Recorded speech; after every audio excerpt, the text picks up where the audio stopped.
Okay.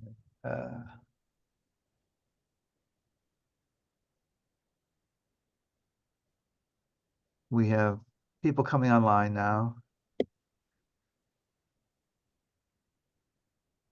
Maybe just a little longer here.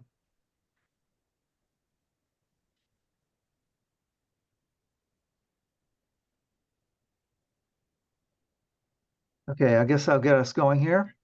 Hi, I'm Dave Woon. I am the Secretary of the Astrochemistry Subdivision. Welcome to today's AstroCheminar. There really aren't any announcements about the subdivision today, so I'm going to pass things off to Kate, who will introduce our speaker and handle the Q&A later on. Thanks, Kate. Thanks, Dave. So welcome everyone to our AstroCheminar. This is the first of the fall 2024 sequence, and we're really excited to share with you this interesting talk from Samantha Scibelli.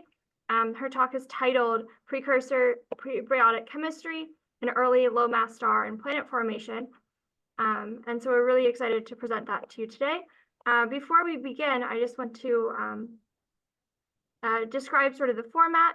The majority of our session today, being about an hour, will be the talk, but there's also time for plenty of questions afterwards.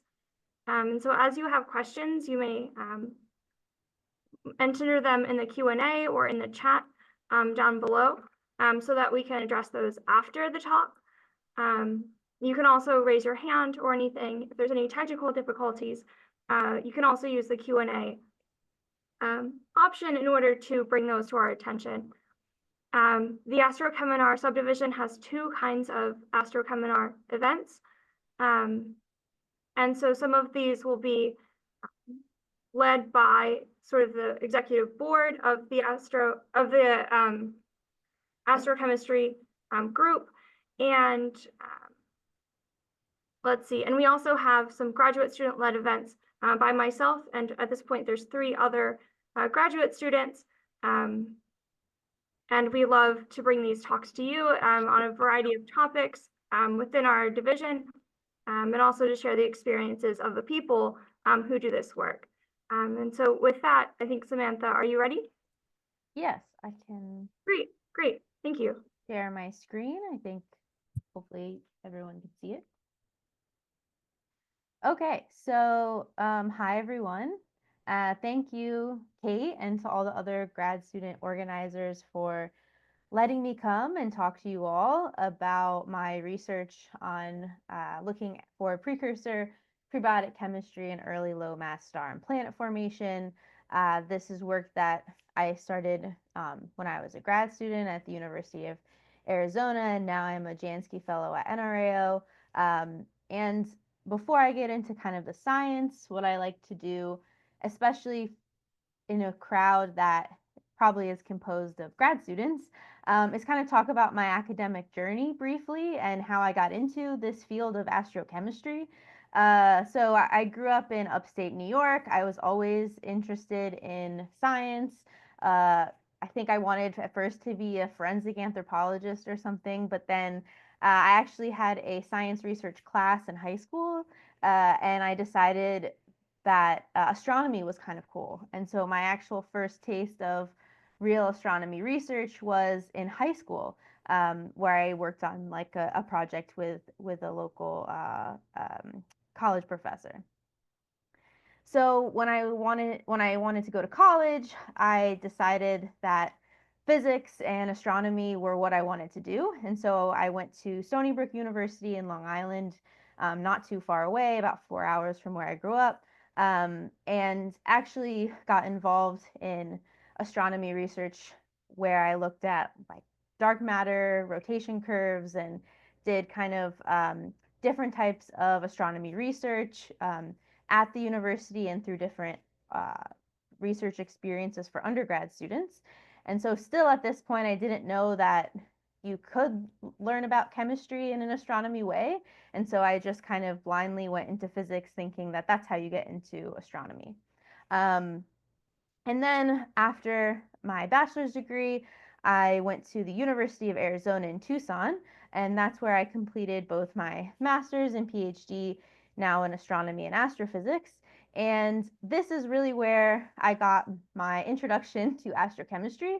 The 12-meter radio telescope, which I know Kate's familiar with and which I'll be talking about later on in the talk, really opened up my eyes to radio astronomy and the fact that we could now detect, molecules in space. And that's what I wanted to do. I thought that was so cool. My advisor, Yancy Shirley, was very pumped about me detecting molecules. And I had my first astrochemistry grad class by Lucy Zuries, which was awesome. And so that's really where my start in astrochemistry began, and that's where I got my PhD in. And now I graduated from Arizona last August, so August 2023, and that led me to my current position as a Jansky Fellow at the National Radio Astronomy, and I'm here in Charlottesville, Virginia, at the headquarters. And I use, as we'll see in this talk, the Green Bank telescope a lot, and I'm starting to use more and more the ALMA telescope as well. Okay, so that's now let's get into the science. So my main research interest really revolves around understanding how stars like our sun form. And this background image shows the Taurus molecular cloud at 135 parsecs or 440 light years away. And this is within our own galaxy and is actively forming stars like our sun. And it's all these stars with masses less than a few solar masses start their life cycle within clouds like this one, and typically do so within these filament-like structures composed of mostly hydrogen and carbon monoxide gas, as well as some carbon and silicate dust particles. Now, this view of Taurus shows that filament structure as blue emission here. And within these filaments are clumps of denser and colder material, shown here as glowing orange emission, and they are referred to generically as starless cores. And a core is then called prestellar when it shows signs of collapse and is bound by gravity or external pressure and will, very likely go on to form the next phase of star formation.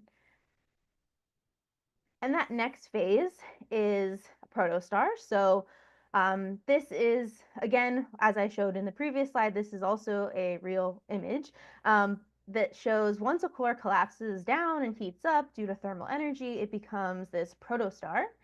And you have jets and high-speed outflows that clear out the gas and dust surrounding the core. And this is, again, a real-life example from JWST, where you have the remnant cavities in this protostar L1527 lit up in the infrared light, slightly longer, wavelength light than what our eyes can see. And then the next stage is once this protostar is evolving, it becomes a protoplanetary disk where, because of conservation of angular momentum, your gas and dust form in rings around the emerging star. And again, this is another amazing real-life image taken with the ALMA interferometer telescope at even longer millimeter wavelengths, and shows distinct dust emission in rings where the gaps show where either planets are starting to form or continue to form. And then eventually, after these stages, you'll get to a mature planetary system that will form, like our own sun-like star, or maybe slightly different with planets, moons, asteroids, comets, and things like that. So really, it's important to study all these different stages of low mass star formation in order to answer the big questions about our place in the universe. And this is really what drives my own research, is trying to ask these big questions. How did we get here? How do we know which types of gas clumps will actually go on to form stars? And do those gas clumps have the chemical composition and molecular content important for seeding early on in the solar system the chemistry needed for perhaps life. And so again, this is the types of questions that really make me curious and drive my research. So to answer these questions, I particularly focus on the most kind of initial stage, the starless and prestellar cores, because they set the initial chemical and physical conditions of low mass star and planet formation. So here is kind of a typical picture of our starless core, B68, where if we had our, just looking with our visible eyes, it looks like just a void in space. But if we are to put on our radio glasses, we know that this is not a void. This is actually filled with both dust and molecular gas. And we can actually probe the components of this object because radio telescopes allow us to do that. And so here, this in particular, I'm showing a map of gas emission from the molecule 13CO, an isotope log of 12CO, or carbon monoxide. And I'll focus on this molecular gas emission because this is how we investigate really the chemical inventory of these sources in space. And so here you'll see, right, this emission coming from 13CO. Well, how do we detect this molecular emission? Well, as I'm sure many of you know, with my very fancy picture of a radio telescope, these big dishes are actually, several ton spectrometers, and they let us really measure the fingerprint of that molecular line to analyze its composition. So I'm sure, as many of you in the audience know, CO is an important molecule because it's the next most abundant after hydrogen, and it was actually first detected in space in Arizona, where I did my PhD, not using the same exact telescope, but the same exact site on Kitt Peak with the 36-foot. And this is really this first emission peak of CO that was taken towards Orion KL. And that's what this image here shows in visible light versus radio light, where CO is in grayscale here, and you have N2H plus in color scale. And so really this opened up a lot and kind of was the start of really looking for more molecules in space. Um, and this really allowed us to be able to detect different rotational energy levels, not just in CO, but in lots of other molecules. So, which has been happening. So since the 70s, when the first CO molecule was detected in Orion KL, we are in fact now over 300. So this table from Brett McGuire's known interstellar molecule maker, slide maker, I think we're up to like 307 or something, or more. But this is just to show that, in fact, now we know a lot more molecules and can detect a lot of them with our radio telescopes. And actually, if you see from this uh, cumulative number of detection of molecules versus year, you see that really, again, as I mentioned, the CO detection was kind of the starting point for this number of molecules detected to really increase. And as you'll note, kind of each kind of major increase in the number of detected molecules was due to the commissioning of another radio telescope, which is why radio astronomy is really important in astrochemistry when it comes to studying the molecules in space, right? So we have, right, our NRAO 36-foot. This is, again, the 12 meters. So it's not the same telescope, but it's the same site. Then we have ERON 30-meter coming online, the Green Bank telescope, and also Yevez 40 meters. So I've actually been able to visit and use all of these telescopes. So I think that's very cool as a radio astronomer. And as I said, right, not over 90% of the molecules detected in space have been identified by radio astronomy. And so this is why really, as an astrochemist, radio astronomy and and astrochemistry are really connected deeply. And of course, I just want to mention as well to this astrochemistry audience, I know that all of astrochemistry is not just a molecular spectroscopy using radio telescopes, but that's mainly what I'm focused on the observational side. Of course, astrochemistry would not be anywhere without the fact that it's an interdisciplinary field. And we really need the laboratory measurements to tell us what to look for in space. While I'm not focused on that, I just want to mention that because it's a really critical component of what me as an observationalist does. And then, of course, we need to interpret our results and try to figure out how these molecules are actually forming. And so I'll touch a little bit on that towards the end of my talk, but really these are the important, pillars of astronomy, and it's a very interdisciplinary field. And so that is something to keep in mind, as mainly I'll be just focusing on my observational work. Okay, so lots of molecules detected in space, but to kind of narrow down my topic for today, I'm really interested in really what we call complex organic molecules. So again, sorry to the pure chemists in the room who would laugh that this is really complex as a molecule with 6 or more atoms and 1 carbon atom. But to a trained astronomer like me, where anything heavier than helium is a metal, these are complex.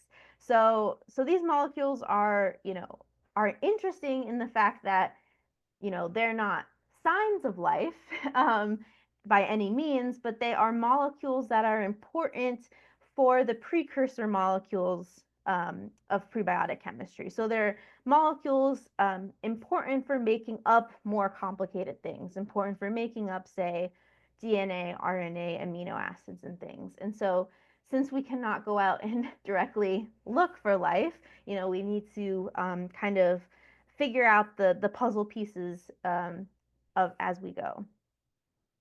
And what's really intriguing about these molecules is that they've been detected in various stages of star formation. So for example, this is vinyl cyanide detected in our own solar system in Saturn's moon Titan. And this molecule is believed to be important if one wanted to create, say, nitrogen-bearing life or make membranes from liquid methane oceans. Even in protoplanetary disks, right? The most complex species have been observed here, dimethyl ether, for example. And then in protostars, we know lots of comms have been known to be abundant. And here I'm just showing an example from the PILS team where they looked at glycoaldehyde in this IRAS 16293 A and B protostellar system.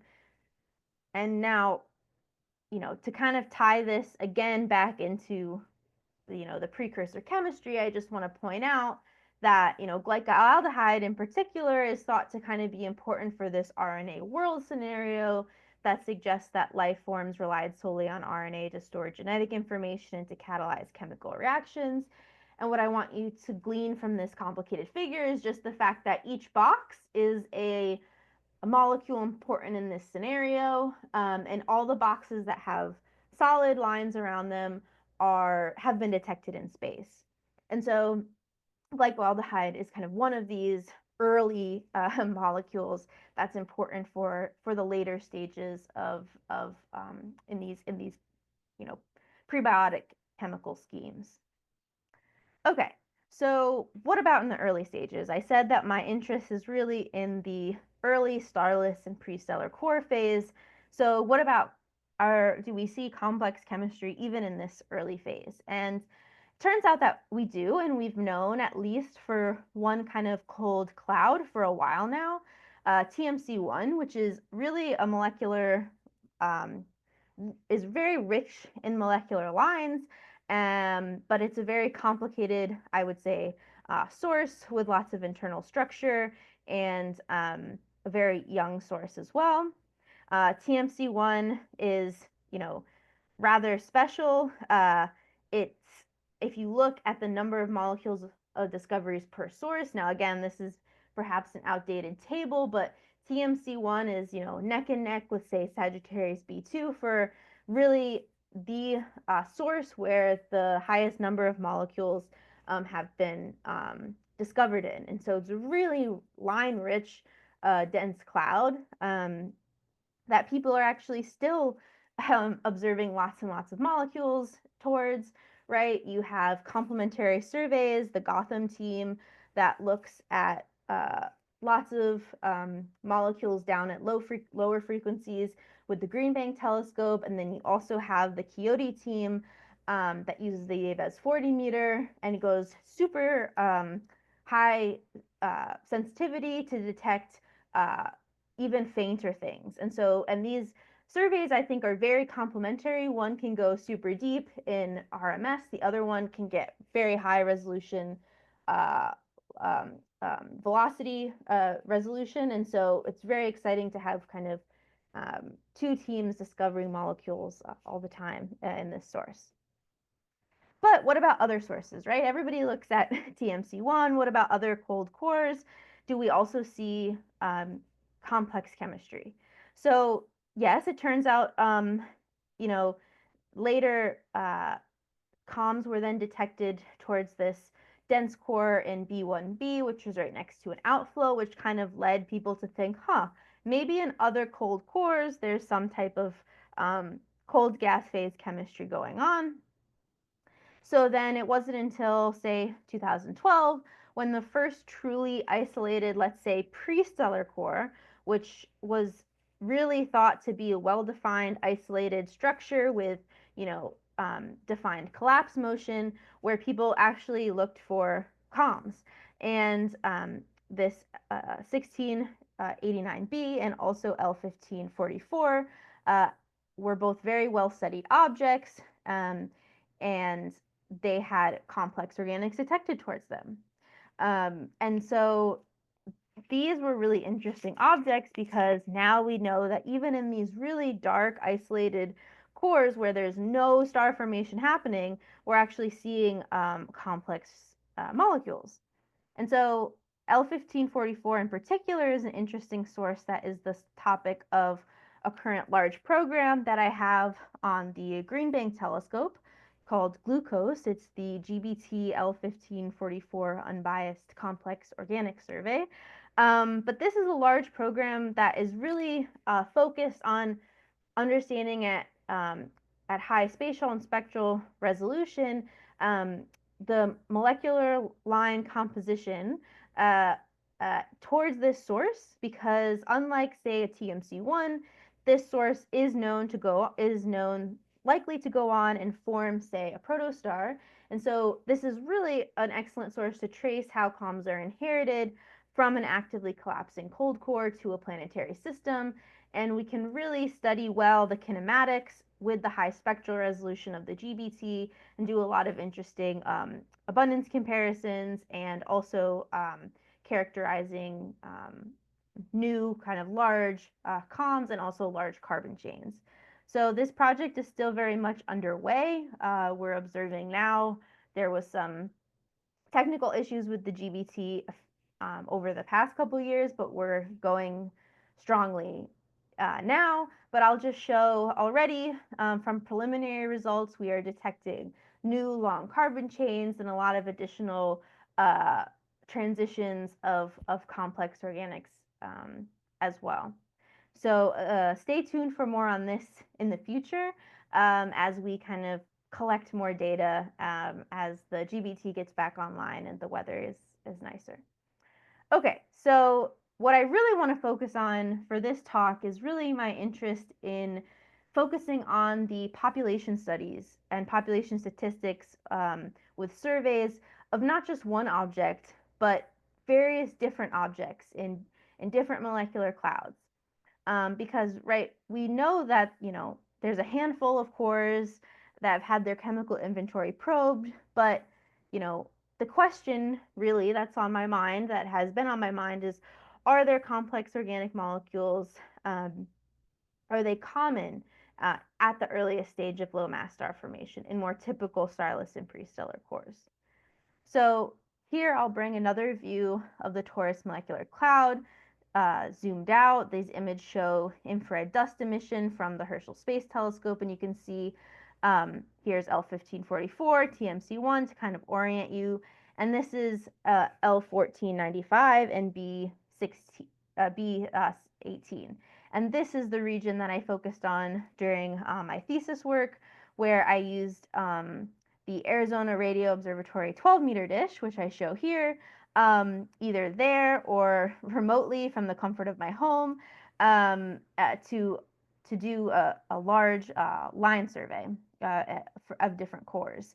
I also want to point out that that actually wasn't the first time I went to this telescope. There's an advanced astronomy camp up on Kitt Peak that I'm still a counselor for high school students. So if anyone has a high school student who's interested in, being able to go and take data, I am still very much involved, and I was a camper when I was in high school. So it's kind of cool to see full circle this instrument that I used during a summer camp. I was the main instrument in my thesis work. Okay, so what did I do? So with the 12 meter, ready to go, my first project, I began observing 31 cores in this region, which were known to be dense and starless from ammonia mapping results. And so for this molecule, at the time, the 12 meter, you could only really look at a small bandwidth. So I'd have to tune to our first molecule, methanol, and stare for a long time until the peaks came out. And then I would have to retune and stare and look for the next highest complex molecule that we thought we could find, which was acetaldehyde, and see if we could find that as well. And so all in all, I spent probably over 500 hours on this project with the 12 meter, searching for very faint signals in these cores. And observing for a long time with the 12 meter is pretty standard practice, as I'm sure Kate can attest to.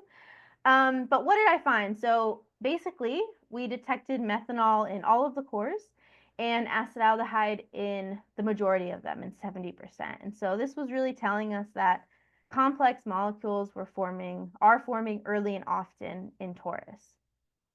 Now, this led me to even more questions because, again, we just focused on 2 molecules, but I wanted to try and see if, we could look for even higher complexity things and a different type of object. So this is what led to this project looking at L1521E. This is an interesting core kind of next to this L1495 filament that has very low CO depletion, no indication of collapse. And so we think that this core is at least chemically young. And the idea was to see, okay, will this core show the same kind of level of complexity as, say, the higher evolved star L1544? And yes, it does. So this is just a table showing all the molecules and transitions that were detected again with the Aero 12-meter telescope. And you can see here, for example, the molecule dimethyl ether that was detected in the same one that was observed in that protoplanetary disk I showed earlier. We even saw bright lines of vinyl cyanide, which is the same one detected in Titan's atmosphere. And we, also methylformate, the isomer, and we tried for the isomer glycoaldehyde, but just get some upper limits on those. So basically what I wanted to kind of synthesize this work is that, not only did I show that COMs are prevalent in this early starless core stage, but in this box, all these points show that I've significantly, increased the sample size of starless cores with complex organics detection. And so what this plot again is showing is abundance with respect to methanol on the y-axis for different objects, right? So cold cores are in yellow, hot protostars in blue, and comets in pink. And what's obvious as well is that the general agreement, right, in abundances from cold cores to hot cores to comets suggests that at least some of the starless and prestellar cores, their complex organic, the complex organic inventory is being inherited to the later stages of star and planet formation. Okay, but this was all great, but I had even more questions. There's still more we need to understand to really better assess this chemistry. And so my question was really, okay, but really we've only looked at cores in the torus molecular cloud. This is one molecular cloud. How do we know that this environment is not just unique, for example? And so the question I had was, are COMs prevalent in other environments beyond the torus molecular cloud? So this then led to this next survey that I did of starless and prestellar cores in Perseus. And so the results of this paper are now out. It was published just last month, which was a long combined effort to study uh, the these starless cores in Perseus. So what I did was I wanted to now look at not just methanol and acetaldehyde, but other complex organics. And the 12 meter was actually upgraded so that I could look at methanol, acetaldehyde, and vinyl cyanide for free all together. So that significantly reduced the number of time spent. But I surveyed all these cores, and what did I find? So with the initial results on the 12 meter, we find methanol similar to torus was detected in all of the cores, and acetaldehyde was detected in 49%. So in this image that shows where all the cores lie, the gold points show where acetaldehyde was detected, and in none of the cores vinyl cyanide was detected. And what you can see from this map, I'll just kind of point out, in addition to showing where the prestellar and starless cores are, I've put on this map as well where the protostars from the Peaches survey that detected at least methanol are also located. And you can see that most of the detections where we see acetaldehyde are in these regions of Perseus with high kind of star formation activity, and where you have protostars with high chemical complexity as well. Okay, but I was not satisfied with just these three molecules. I wanted to look for even more species. And so this is when I turned to the Yebes 40 meter dish in Spain to look for even more molecules, because um, it's with this telescope that you can actually get almost 20 gigahertz of instantaneous bandwidth to search for more lines of these higher complexity comms that I'm interested in, like dimethyl ether and methylformate, all down at Q band or in 7 millimeters. I'll just plug as well that this automatic pipeline is publicly available from my collaborator, Andreas. And if anyone has some around 30 meter or Yebes data lying around, you can use it on it, and it drastically helped increase the speed at which I was able to reduce this data. Okay, so what do we see? So first I looked kind of for even precursor comms, these 5-atom species, ketene and formic acid. So I'm just going to kind of show what the spectra look like because I think it's cool. So we see lots of both of these two molecules. We see methyl cyanide in most of the cores, vinyl cyanide in a handful of cores. Again, while vinyl cyanide wasn't detected with the 12 meter, with the 3 millimeter transitions, we did detect some transitions down in the more favorable transitions in Q band. A handful of cores, we also detected methylformate, and in another handful of cores, the 9-atom molecule dimethyl ether as well. So putting this together, here I'm showing kind of a similar plot that I showed earlier, where I have the abundances of different comms with respect to methanol for different sources, and this is just showing for the dense cloud and starless and prestellar core phases. So the main takeaway really is that we've at least doubled the comms detection statistics for cold cores. And now we have something to compare to from our large torus sample of cores from now looking in Perseus.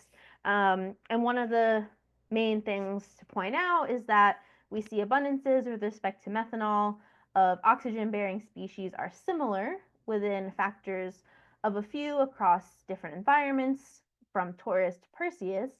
However, if you notice the abundance with respect to methanol for the nitrogen-bearing species, however, are up to 2 orders of magnitude lower in Perseus than in Taurus. And this is suggesting perhaps there's different chemical conditions in the two clouds or different evolutionary histories.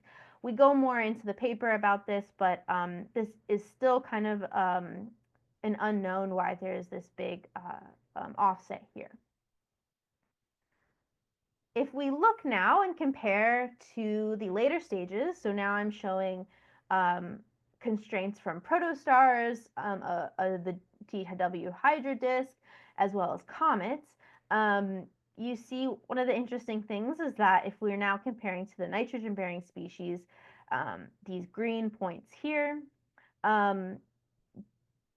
they also tend to be lower in abundance if we look from prestellar to protostellar, for example, than with respect to methanol, than the O-bearing species.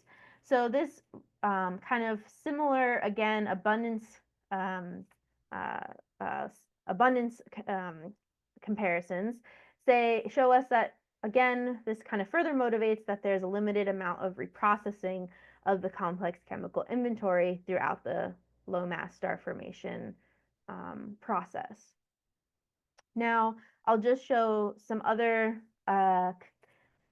conclusions. There's more in the paper, but perhaps to this group, one of the interesting things that we noticed is that when we do an abundance comparison, abundance correlation plots, we actually find that there is no strong correlation between this methyl cyanide and methanol. And this was interesting to us because this tight correlation was found for protostars. And so this is suggesting, maybe it's really in the later stage where methyl cyanide in particular is being regulated through like gas phase reactions. Additionally, we do, like they'd see for protostars, find a correlation between the larger oxygen COMs, methyl formate, and dimethyl ether. Again, perhaps because these two species, share similar kind of gas formation pathways. And we talk more about this in the paper. Okay, so this really led to a lot of data that we were able to get for lots of different objects. But as I mentioned, Gabez 40 meter has almost a 20 gigahertz of instantaneous bandwidth, and I was really only focused on the complex organics that I was interested in. But there are a lot more molecules to search for. And so I have a student, she was an NRO REU summer student that actually created a pipeline in Python to actually go through the data and pick out all the molecules. And she was particularly interested in looking for large carbon chains in a subregion of Perseus, and did a nice analysis, and is working on making this into a publication to show correlations and stuff in these larger carbon chains like the HCNs, HC5Ns, etc. So stay tuned for more on that in the future. Let's see. I'll also mention that from this data set, an interesting finding was found. We actually detected for the first time a phosphorus-bearing molecule towards just one of these cores, which was very interesting because up until now, phosphorus had only been detected towards protostellar sources. We believe it's because this one region in Perseus, right, actually shows a strong presence of SiO, meaning that this region is shocked and able to now get the phosphorus molecules off the grains. But you can see that there's this offset in velocity. So we do have a program which with ALMA cycle 11 that will map and actually try to see where the PN emission is coming from and compare that to the SiO. And already the ALMA is taking data for it. I think the last time I checked, it's like 30% done already because it's in the correct configuration. So very excited to see the results from this map and to do more on understanding this phosphorus chemistry. Okay, so now in kind of the last 5-10 minutes before questions, I just want to focus on something I've been working on recently, which is really to try to understand how these molecules are actually forming in these cold core conditions, right? Because, these conditions in typical molecular gas in the ISM, as I'm sure many of you know, is very different compared to what's happening on Earth. And warmer regions like protostars or disks, perhaps it's relatively well known how kind of this gas phase chemistry can drive molecule formation and pop things off the grains. But right in colder regions with no internal heating source and more shielding from, say, UV radiation, it's unclear how to efficiently really get enough of the molecules going to form to match the abundances that we do see in these cold cores. And to kind of give you an example here, this is a graphic that I like to show for different types of reactions that can happen in cold cores. And different chemical models can predict, right, abundances of COMs, which we can constrain with our observations. So, for example, there's some non-thermal desorption reactions. This is a type of reactions and code detailed in Best Unit et al. 2017 that was able to correctly reproduce abundances for core L1544. There's some there's some cosmic ray chemistry for TMC1 that's able to reproduce abundances fairly well. A new kind of non-diffusive surface reaction chemistry is also able to reproduce abundances within orders of magnitude for core L1544. But again, a lot of these cores, and in the past, different chemical models have really only focused on either modeling TMC1 or L1544. And so the question that I have really is, can we, reproduce the complex organic abundance of these more typical cores from my surveys? And I'll show another motivation for this is that in my 2021 paper, we tried to use this non-thermal desorption code just right out of the box, just changing some of the initial elemental abundances to try to reproduce the abundances for this chemically young core L1521E. And you can see that the modeled abundances, these curves here, compared to the peak abundances, the observed abundances as these horizontal lines, they do not, reproduce what we actually see and orders of magnitude off. So this is telling us, right, that at least for L1521E, this gas phase chemistry and reactive desorption alone is not sufficient to explain the observed COM abundances. And so we need to figure out how to reproduce the abundances that we see in different cores.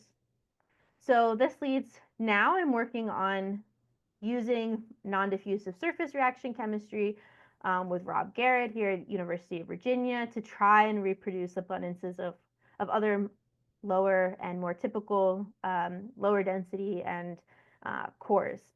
And to do that, I use physical models directly from a radiative transfer modeling that I've already done in my thesis work. So I won't be able to get into the details. The paper link is here. But basically, from high resolution dust data, I was able to model the density and temperature structure of these cores in this B10 region of Taurus. This is a sub-region that I did the large survey on with the Arizona Radio Telescope. So several of these cores have methanol, acetaldehyde, and higher complexity COMs detected towards them. Additionally, from this modeling, I was also able to perform a virial analysis that calculated directly from the 3D density models to figure out which cores in particular were likely to collapse and go on to form a protostar. And so putting this all together, plus the tight constraints from the observations of comms, makes, a lot of these sources great for our chemical modeling. So I'll just show now some of the preliminary results. I use the model for astrophysical gas and ice chemical kinetics and layering, or MAGICAL, which has these 3 phases, kind of gas, surface, and bulk ice. Plus, I then feed it a physical model at different time evolutions, and that's evaluated at different tracer particles. And so the physical density profile that I've already let's see, fit in my dust data was then used and flattened down to a 1D spherical symmetric core and then evaluated at different time points, which is showing here. So to give you an example of kind of what that looks like, here I'm showing, right, so you can actually calculate the fractional abundances of different molecules at different times, different time stamps, and then it shows how the density of the core actually looks at different time stamps as well. So you can see for, say, methanol and acetaldehyde, you get that drop in abundance as you get to higher density for your core. So one of the nice things that we are already seeing for one of the cores are observed methanol and acetaldehyde seems to match reasonably well. For methyl cyanide, we don't detect it in this core, so the upper limit actually does match. So that's what I'm showing here. Interestingly, for one of the other cores, we do detect methyl cyanide, and so there needs to be some other mechanism in the model to actually bump up this gas phase abundance to make it match the observed gas phase. So right now I'm working on, running more models to increase, say, the radiation field strength, UV strength, different density prescriptions, other comms, not just these 3, change things like desorption efficiency, etc. So this is something still very much in progress, but I think it's exciting to try and reproduce, right, what we're actually seeing in these more typical cores. Okay, so now I'll come to the end of my talk. This is my summary slide.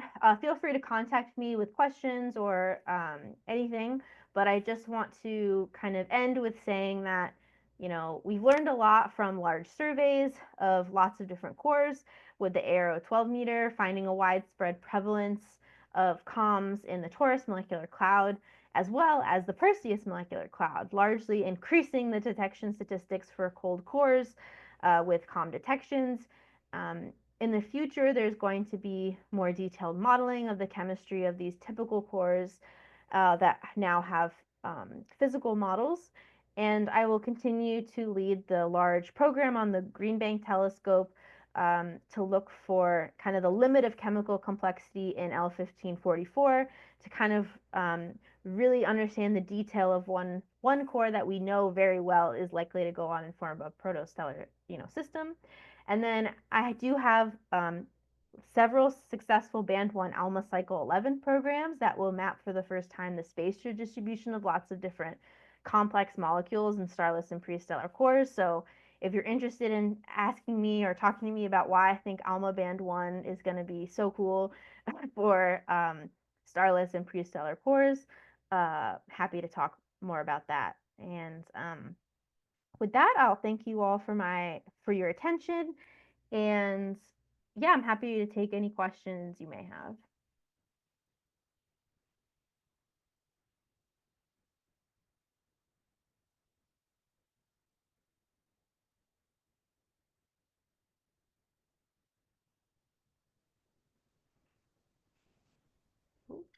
Thank you.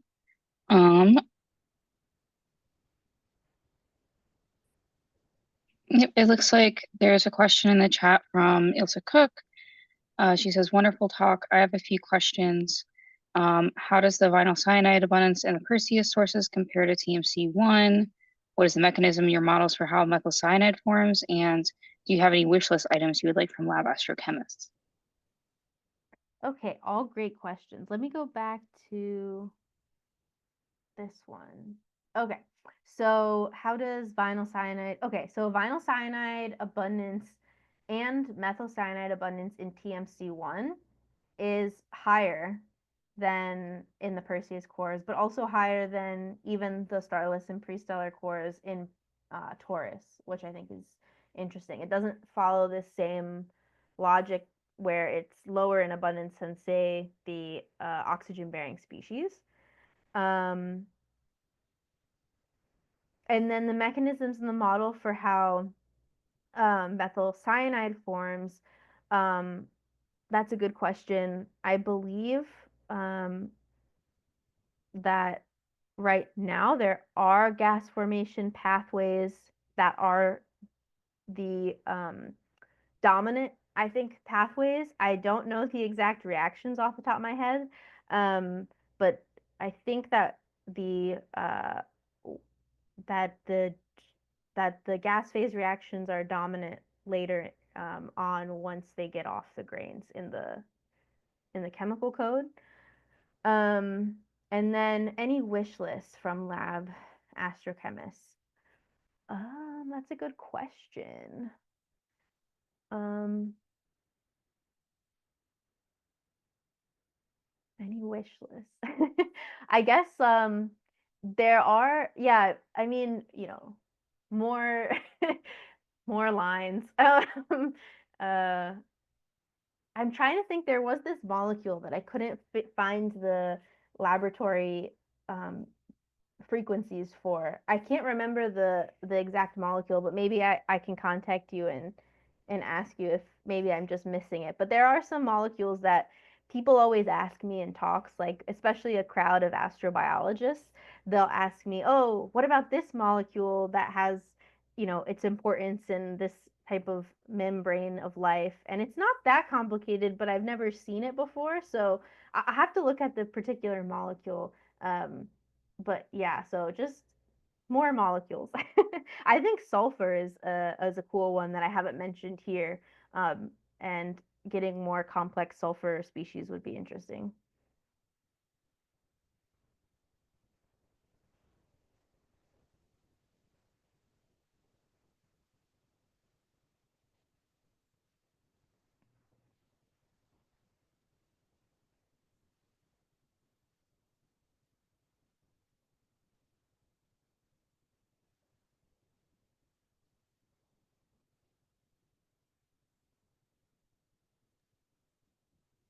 As people gather their thoughts and think of questions, I have one as well. I'm just curious about the glucose project and whether it was something that you inherited or somehow like initiated. It seems like there's a large collaboration, and so if you started that collaboration, I'm just curious of how that came to be and how you sort of make sure that everyone is included and participating and growing.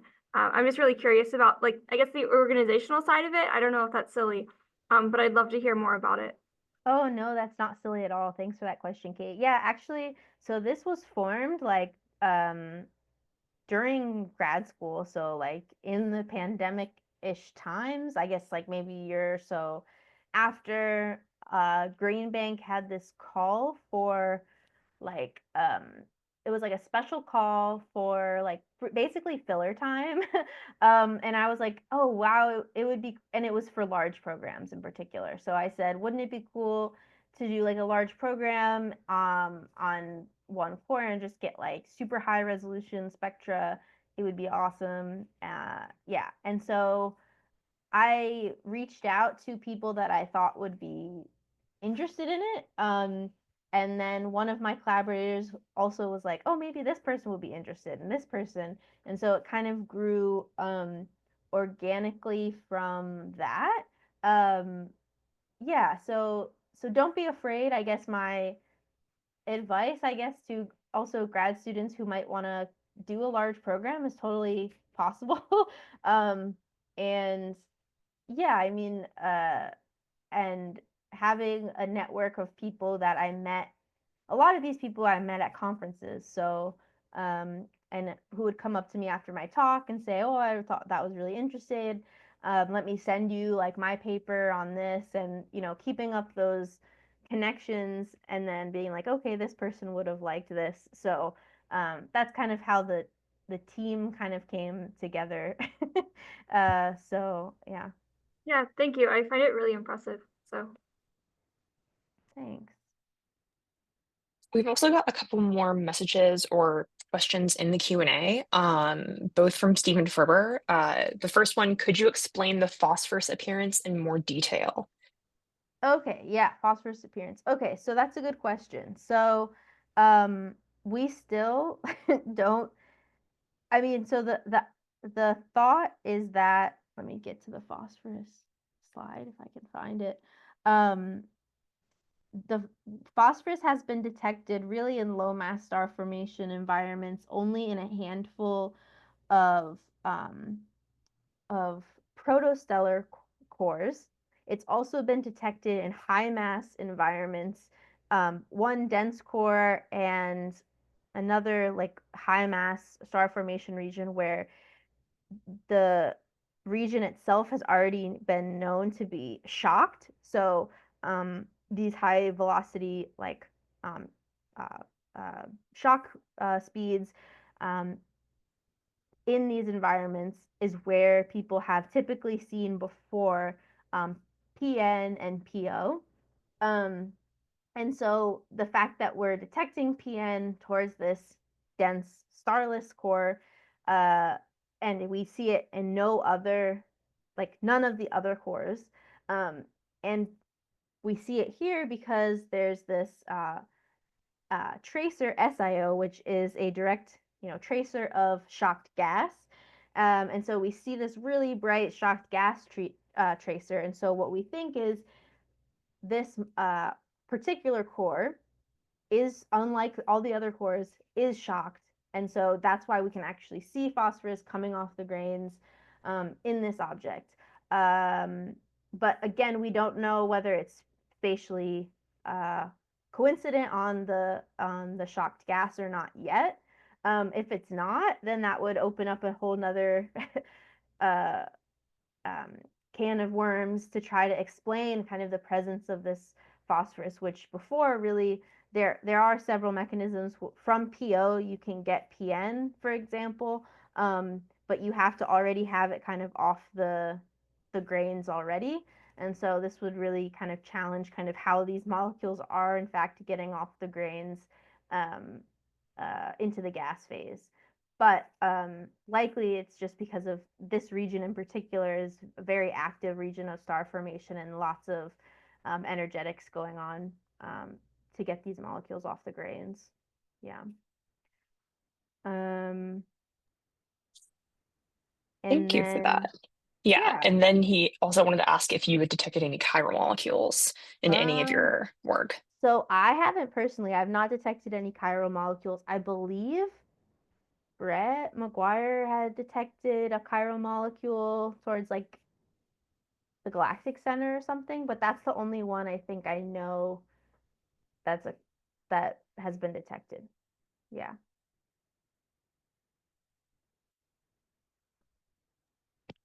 It's also a very strange molecule. It's a it's a three-membered ring species, right? Yeah. Yeah. So it's none of the molecules you'd like to see chiral molecules have been detected.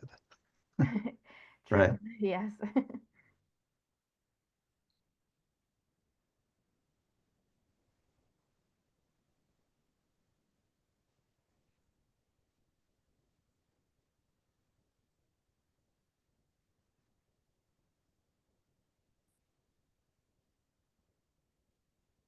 Well, if we don't have any other questions, and you can obviously drop some more in the Q&A after, but I have one quick announcement I wanted to make about our upcoming AstroCheminars. I'm Athena Flint. I work with Kate and Catherine and Chisholm on the graduate student organized AstroCheminars, and we have a few really exciting ones coming up. I believe next month.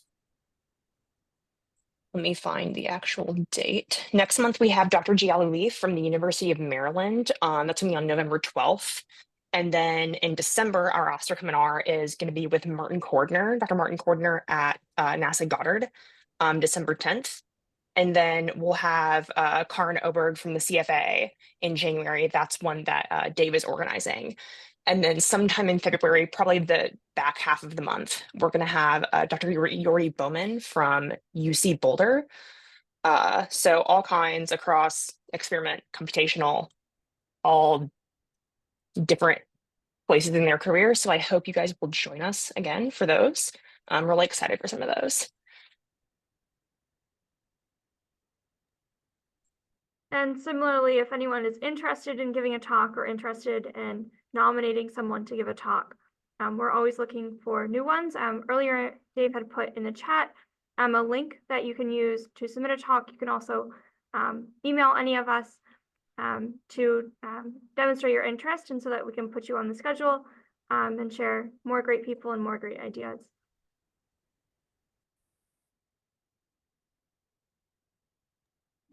Thank you. Okay, looks like we're at 1 o'clock, so we're gonna wrap this up. Thanks everyone for inviting me. Yeah, thanks. You gave a great talk. We had about 40 thanks. people running in the 40s during the peak, so that's a pretty good turnout. Okay, I'm gonna be turning it off here, and I'll get the recording uploaded pretty quickly, hopefully. Bye, everybody. Thanks. you. Bye. Bye.